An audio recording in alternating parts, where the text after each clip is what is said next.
પેલો નરસિંહ કૃષ્ણ જન્મોત્સવની ઉજવણી કરવાનો છે. શું તું સાચું બોલે છે? પૂજારી બાપા, હું ખોટું શું કામ બોલું? ઘોર અનર્થ! જે ઘરમાં હમણાં થોડા દી પહેલા મૃત્યુ થયું હોય એ ઘરના લોકો તહેવારની ઉજવણી કેવી રીતે કરી શકે? હે મહાદેવ, આ બંસીધર અને ઝવેર નરસિંહને કઈ કહેતા કેમ નહીં હોય? અરે નાના માસી, મારી બહેનાનો આ વાત પર વિરોધ જ છે, પણ મારી બહેનાનું ઘરમાં સાંભળે કોણ? અને બનેવીલાલ, એમને તો નરસિંહ પ્રિય છે, એટલે એ જે કહે એમાં હામાં હા કરતા હોય છે. પૂજારી બાપા, હવે તમે જ આ ઘોર અનર્થ થતા રોકી શકો છો. હું જ્યાં સુધી આ મહાદેવના મંદિરનો પૂજારી છું ત્યાં સુધી ગામના લોકોને અધર્મ નહીં કરવા દઉં. હું એ જોઉં છું કે નરસિંહના ઘરે જન્માષ્ટમી કેવી રીતે ઉજવાય છે. હાલો બધા મારી હારે. ખોટું કહેવાય, સૂતકમાં આવી રીતે ચાલે?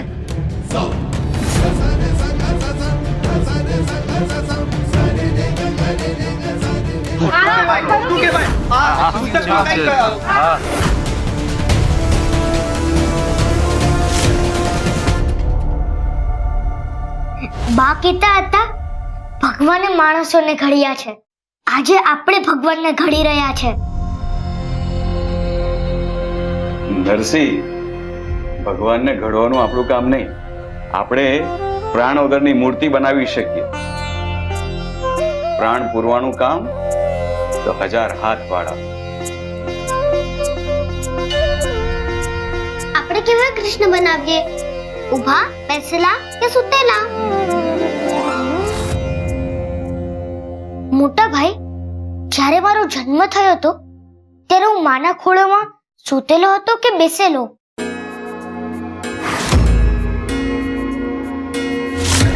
સૂતેલો.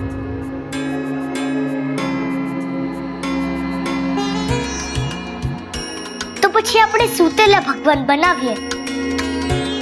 પણ જો ભગવાન સૂઈ જશે તો આખું જગત સૂઈ નહીં જાય? હા, એ વાત પણ સાચી. આપણે ભગવાનને બેસેલા બનાવીએ, એકદમ સજાગ. એના કરતા ઊભા કૃષ્ણ બનાવીએ તો? ના ના, ઊભા ઊભા તો ભગવાન થાકી જાય. ભગવાન ક્યારે ના થાકે? તને શું ખબર? મને પાઠશાળામાં ગુરુજી થોડી વાર પર ઊભો રાખતા તો મારા પગ દુખી જતા.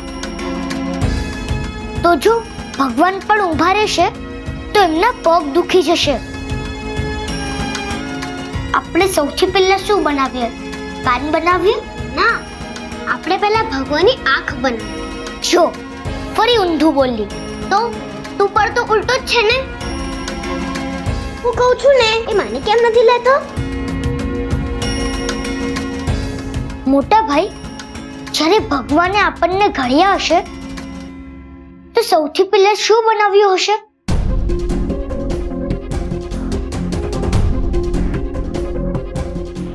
કદાચ હૃદય.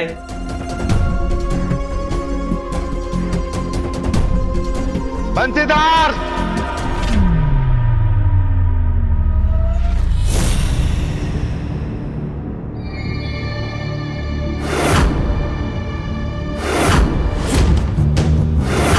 એ બંસી બહાર આવ.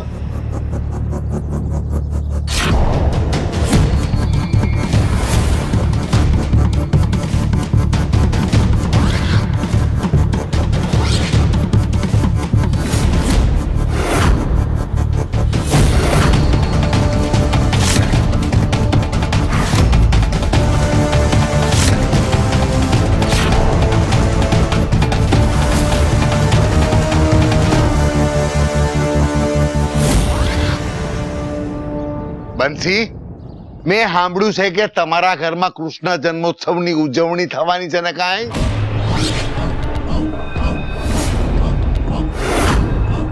સૂતક વાળા ઘરમાં કૃષ્ણ જન્મોત્સવ ઉજવવાનું તો જવા દે, વિચારવું એ મહાપાપ છે, સમજો?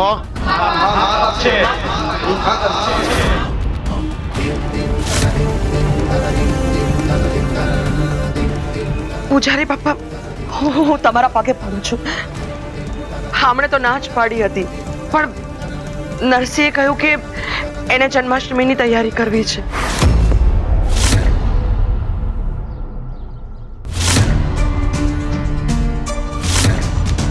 આ નરસિંહને તો ડગલે ને પગલે પાપ કરવાની આદત પડી ગઈ છે.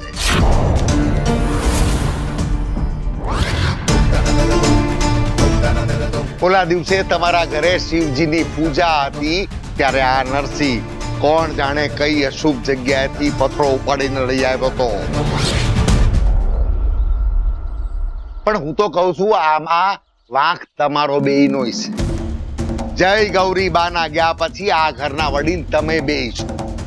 એમને ધર્મ અધર્મ પાપ પુણ્ય વિશે સમજાવવું જોવે, શીખવાડવું જોવે, પણ તમે બે એમાં ઊણા ઉતર્યા છો. એટલે એમના અધર્મના કામમાં તમે એટલા જ ભાગીદાર છો. આ ગામમાં શાસ્ત્ર વિરુદ્ધ થતા કોઈ પણ કાર્યને હું નહીં ચલાવી લાવું. જુઓ, તમે બધા શાંત થાવ. પૂજારી બાપા, હું કોઈ શાસ્ત્રો વિરુદ્ધનું કાર્ય નથી કર્યું. આપણા રીતિ રિવાજો માટે જેટલું તમે સન્માન ધરાવો છો એટલું મને પણ છે. આ છોકરાઓ કોઈ જન્મોત્સવ નથી ઉજવવા, એ તો ભગવાનની ભક્તિ કરવાના છે. અને ભગવાનની ભક્તિ કરવી એમાં તો કઈ ખોટું નથી ને. તો પછી આટલી રોકટોક શા માટે? હે બંસી, આપણા શાસ્ત્રમાં ભક્તિને પવિત્ર માનવામાં આવે છે. જાણું છું પૂજારી બાપા, જાણું છું.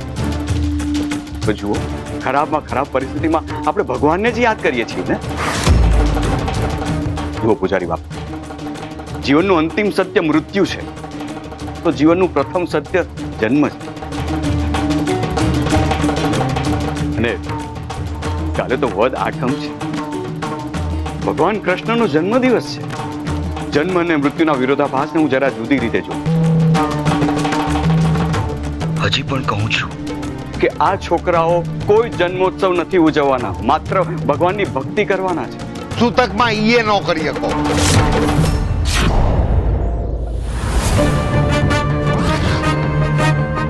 એક તો પહેલેથી જય ગૌરીબાના વિચાર સમાજના અને ધર્મના નિયમો કરતા જુદા રહ્યા છે.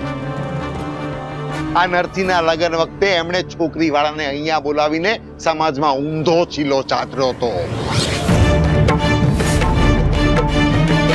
તમે લોકો જે કરો છો, ઘરમાં શિવલિંગ હોવા છતાં શિવલિંગના આકારનો પથરો મૂકીને એની પૂજા કરો છો, એની સમાજ ઉપર બહુ ખોટી અસર પડે છે.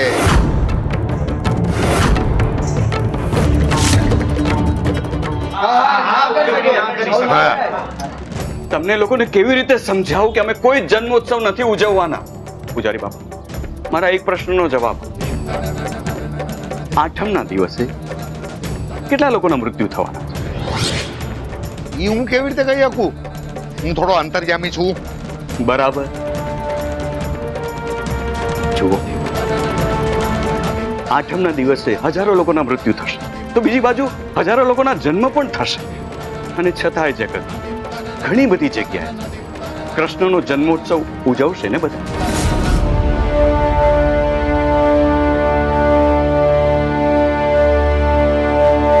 તો પછી તમે જે સૂતકની વાત કરો છો, તો એ સૂતક આખા જગતને લાગે ને, અને આખા જગતનું શુદ્ધિકરણ થવું જોઈએ ને. જુઓ, મારી ભાવના કોઈને દુઃખ પહોંચાડવાની નથી. જુઓ, અમે કોઈનું અહિત કરતા હોય તો એ જરૂર પાપ, પણ અમે તો ભક્તિ કરવા માંગીએ છીએ, ભગવાનની પૂજા કરવા માંગીએ છીએ. આમાં પાપ કેવી રીતે લાગે? અમે બા પાસે એટલું જરૂર શીખ્યા છે, ભક્તિ કરવા માટે ત્યારે કોઈ સમય, સ્થળ, કાળ, વાર, તિથિ જોવાના ના હોય, અંતરના ભાવને જોવાના. અને આજે મારામાં એ ભાવ જાગ્યો છે, આ છોકરાઓમાં એ ભાવ જાગ્યો અને ભાવ એ છે કે ભગવાન અમારા ઘરે પધારે. ઘોર પાપ! બંસીધર, તને ને તારા આખા પરિવારને ઘોર પાપ લાગશે.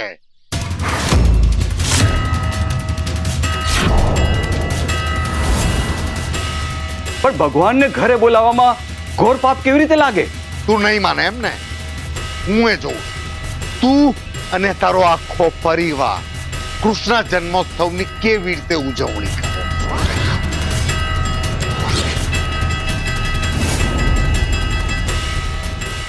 આવતીકાલ સવાર સુધી તું કે તારા ઘરની કોઈ પણ વ્યક્તિ ઘરની બહાર નહીં જઈ શકે અને પૂજાય નહીં કરી શકે.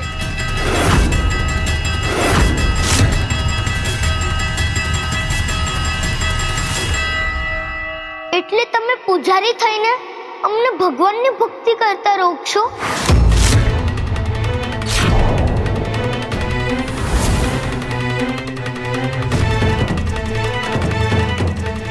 તું બહુ બોલે છે ને? હવે જોઉં છું આ ઘરમાંથી કાલ સવાર સુધી કોણ બહાર જઈ શકે છે. જો જેમ મોટા ભાઈએ કહ્યું એમ અમારો હેતુ કોઈને દુખી કરવાનો નથી અને અમને બાએ એવું શીખવ્યું પણ નથી. જો તમને લોકોને અમારી ભક્તિથી દુઃખ થતું હોય કે તકલીફ થતી હોય તો અમે માત્ર ભગવાનનો જાપ કરીશું.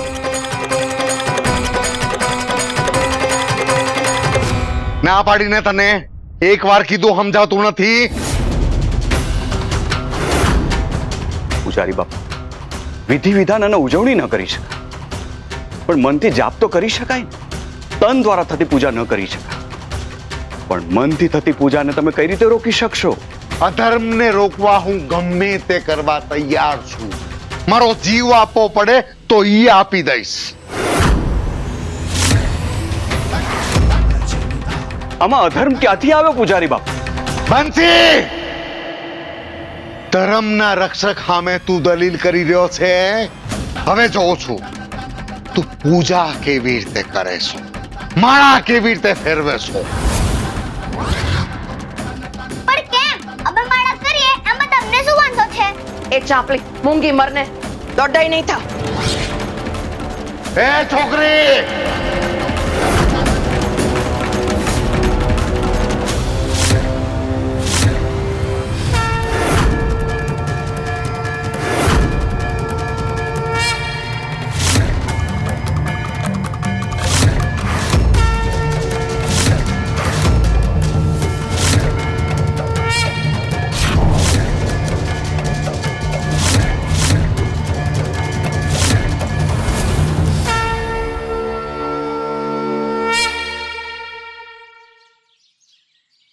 તમે લોકો જોવો છો ને, આ લોકોને ના પાડવા છતાંય એ લોકોને જાપ કરવા છે, માળા ફેરવવી છે. હવે તમે લોકો કયો, આ ગામના હિત માટે, આવનારી પેઢી માટે યોગ્ય છે? ના પૂજારી બાપા, બંસીધરે નરસિંહ અને માણેકને એવો છૂટો દોર આપી દીધો છે કે એમને જોઈને અમારા બાળકો પણ સ્વચ્છંદી થઈ જશે. હા, એ લોકો ખોટું આચરણ કરશે. હા પૂજારી બાપા, ધર્મનું અપમાન અટકાવવા માટે તમારે અમને સજા આપવી જ જોઈએ. આપવી જ પડશે. તું શું હાય હા કરે છે? તું શું તારા બનેવીને સજા અપાવીશ? અરે નાના બેના, હું તો આ નરસિંહ અને માણેકને સજા મળે ને એ માટે બોલી રહ્યો છું. પૂજારી બાપા, નરસિંહને સજા આપો, બનેવીલાલને નહીં. એવું ન હોય જીવન. બાળકોને ધર્મનો સાચો રસ્તો દેખાડનાર એના માતા પિતા હોય, અને જો વડીલ જ ખોટે રસ્તે હાલવાની સલાહ આપે તો સમાજનું વાતાવરણ ડોળાય છે, અને એ રોકવા વડીલને સજા આપવી જ જોવે. સજા થવી જ જોઈએ, થવી જ જોઈએ સજા. જોઈએ.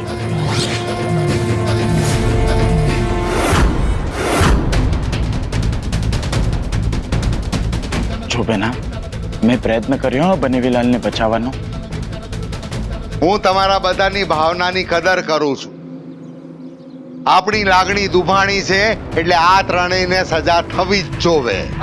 થવી જ જોઈએ. હવે જ જોઈએ. એટલે આ ત્રણેયની સજા છે, સૌથી પહેલા તો આ ત્રણેયનું મોઢું કપડાથી બાંધી દો.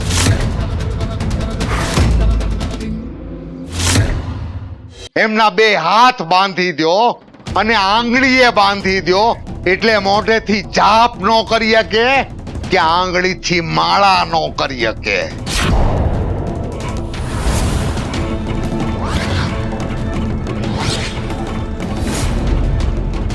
પૂજારી બાપા, નાના બાળકોને કોઈ પ્રકારનું જ્ઞાન નથી, એટલે એ લોકો જાપ કરવાની વાત કરી રહ્યા છે.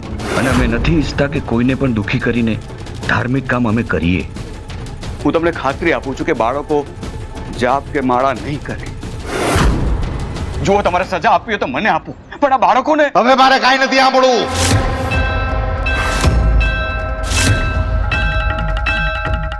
ઝવેર બહુ જાઓ, કપડું અને દોરી લઈ આવો.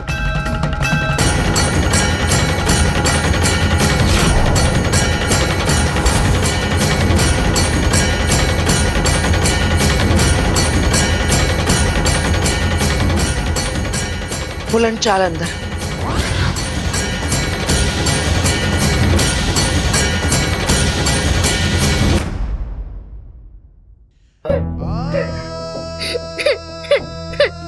માણિક, રડીશ નહીં. ગામવાળાને લાગે છે આપણે ભૂલ કરી છે તો કરી હશે.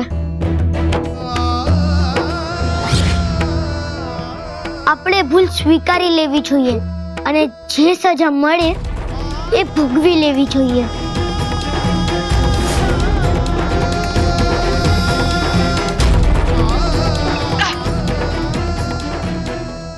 ચૂપચાપ અહીંયા ઊભી રહે.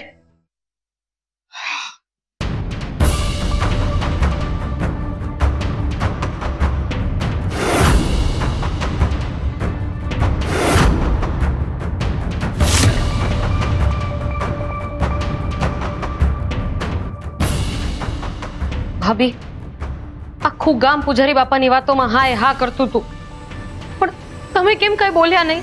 હું શું બોલું? અરે, બિચારા નરસિંહ અને માણેકને સજા મળી, તમારે એમની તરફેણમાં કઈ બોલવું જોઈએ ને. સજા તો તારા મોટા ભાઈને પણ મળી. તને એમની ચિંતા નથી થઈ રહી? બસ ખાલી નરસિંહની જ ચિંતા થઈ રહી છે, જાણે એ બધાને કમાઈને ખવડાવતો હોય.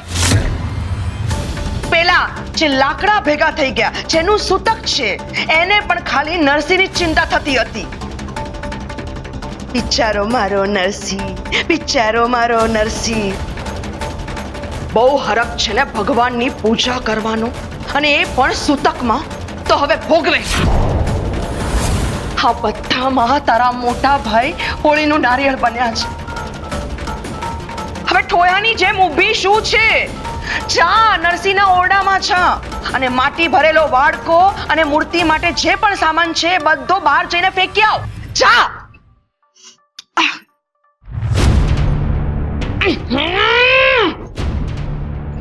જા.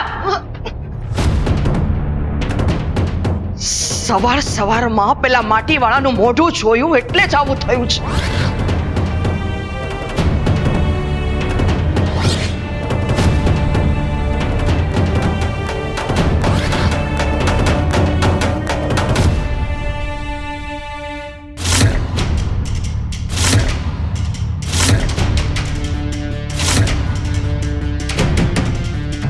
હજી તો કાનાની મૂર્તિ બની એ નથી, પૂજારી બાપાએ સજા ફટકારી દીધી.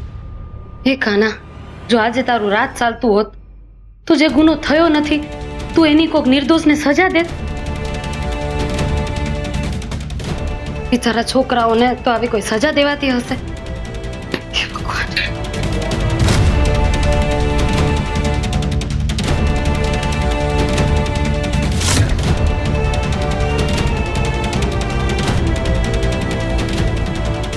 નંદુ, કનુ, કાશી, આ કપડા લઈને આ ત્રણેયના મોઢા બાંધી દો.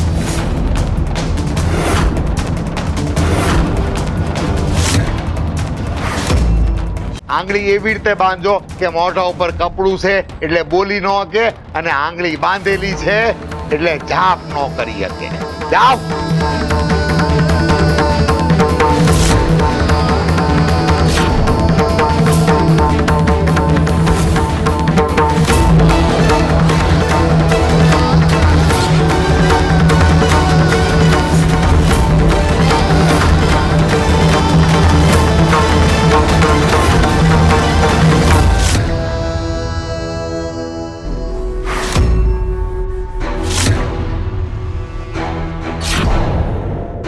એ છોકરી,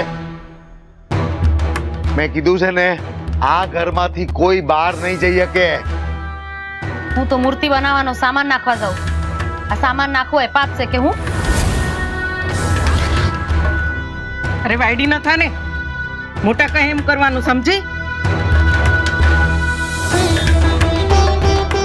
હાલો ત્યારે આપણે જઈએ, આપણે આઠમની તૈયારીઓ કરવાની છે. ના, કોઈએ ક્યાંય જવાનું નથી. મેં પહેલા કીધું છે કે અહીંયાથી કોઈ બહાર નહીં જઈ શકે. આ લોકોને મેં જે સજા આપી છે એ પૂરી ન થાય ત્યાં સુધી કોઈ બહાર નહીં જાય, અને એ પૂરી થાય એની જવાબદારી તમારી છે. એટલે શું અમારે આ લોકોની સામે ઠોયાની જેમ બેઠા રહેવાનું? હા, આ ત્રણેયને જોયા કરવાના, બધાએ નજર રાખવાની કે આ લોકો મોઢેથી કઈ બોલતા તો નથી ને.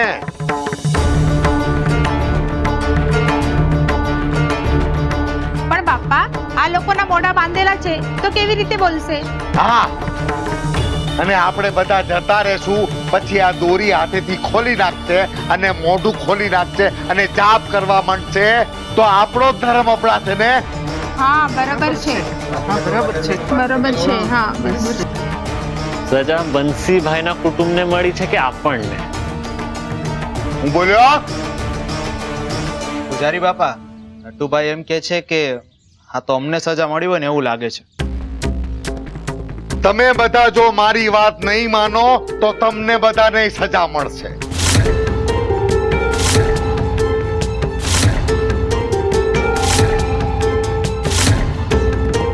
અરે મુંગારીઓ ને બધા, પૂજારી બાપા છે એ આપણા ધર્મની રક્ષા માટે કહી રહ્યા છે. આજ તો વળી તો આપણે એમની મદદ કરવી જોઈએ. વારા ફરતી આપણે બધા આ લોકો પર નજર રાખશું. ધર્મના માર્ગે કસોટી તો આવવાની જ, અને આપણે વેડા કો વેડાએ કસોટી આપી જ છે ને. હાલો તો આપણે બધા બેસી જઈએ. વડીલોનું માનવું જોઈએ. એમાંય બંસીધર ભાઈ એકલા એકલા કંટાળી જશે, આપણે મળીને એમનો સાથ દઈએ. હાલો હલો, હવે અવાજ કર્યા વગર શાંતિથી બેસો અને ધ્યાનથી આ ત્રણેયને સાંભળો. એ લોકોના મોઢામાંથી કઈ અવાજ તો નથી આવતો ને? આંગળીઓ હલતી નથી ને? સવાર સુધી કોઈએ ક્યાંય જવાનું નથી, કઈ ખાવાનું નથી.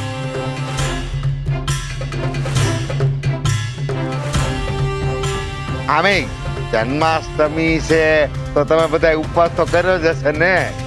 પૂજારી બાપા, આ લોકો મનમાં ભગવાનનું નામ લે તો આપણે એમના મનમાં પેસીને કઈ રીતે સાંભળીશું? હું મૂંગો મરને બધી વાતમાં દોઢ ડાયો થયા જ કરે. બધા એના આ ત્રણેય ઉપર ધ્યાન દો.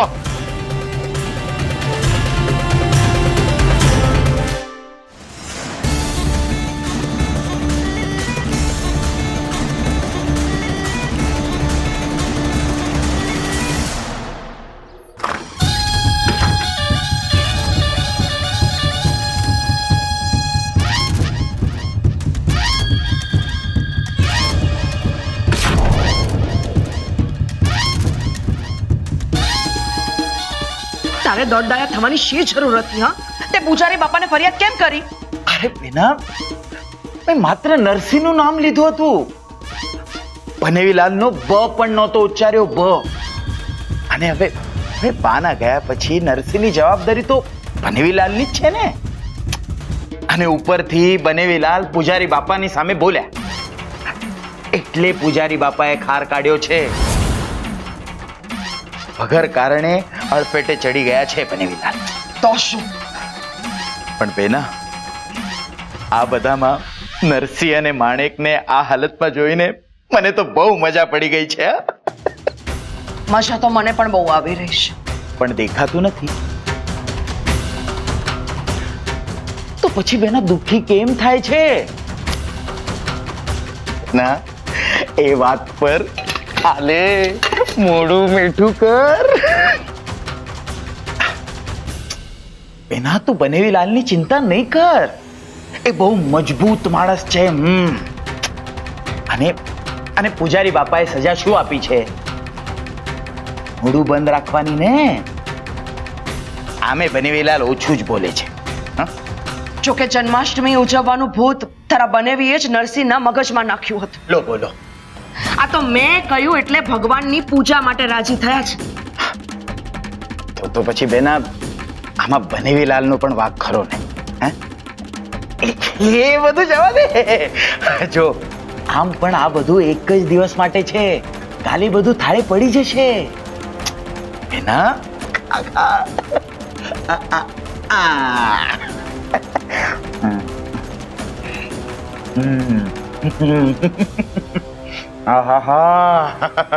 ને આ નરસિંહને સજા થઈ એ માટે.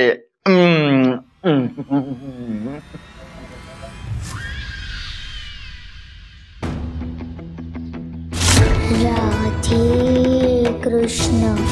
રાધે કૃષ્ણ. રાધે કૃષ્ણ. રાધે કૃષ્ણ. રાધે